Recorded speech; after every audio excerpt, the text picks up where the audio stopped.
અમદાવાદમાં આવેલી LD engineering કોલેજમાં ગુજરાતની એન્જિનિયરિંગ ક્ષેત્રે સુપ્રસિદ્ધ એલડી કોલેજ ઓફ એન્જિનિયરિંગમાં તારીખ 21મી ફેબ્રુઆરીના દિવસે સાહિત્ય સરિતા સોપાન 7નું ઉદ્ઘાટન કરવામાં આવ્યું હતું।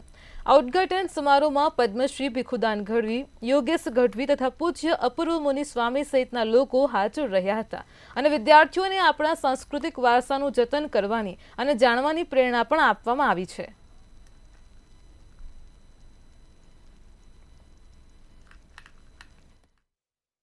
तो एक ब्लैक एंड व्हाइट समयनी गजल संभळावी छे।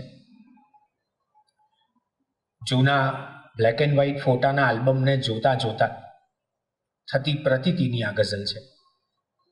आंख सामे आल्बम ज्यां जूनू आवी जाय छे, आंख सामे आल्बम ज्यां जूनू आवी जाय छे, ब्लैक एंड व्हाइट समय पण रंग भीनो थाय छे। आंख सामे आल्बम ज्यां जूनू आवी जाय छे, ब्लैक एंड व्हाइट समय पण रंग भीनो थाय छे। बाना बोखा स्मित वाळो चेहरो ज्यारे जोऊं छुं, बाना बोखा स्मित वाळो चेहरो ज्यारे जोऊं छुं, आज पण फोटा महीथी वार्ता संभळाय छे। एकमात्र आर्यनारी छुं અને મારા આ જ કૃત્યના કારણે મહારાજે મને બે વરદાન આપ્યા હતા।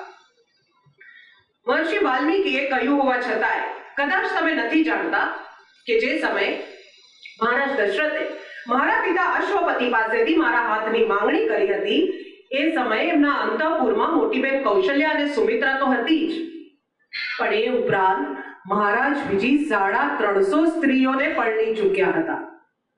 હવે આટલી બધી રાણીઓ ઉપરાંત જો મારે જવાનું હોય તો મારું તો ઠીક, પણ મારા આવનાર બાળકનું ભવિષ્ય શું થાય એની ચિંતા કોઈ પણ પિતાને સતાવે સ્વાભાવિક છે।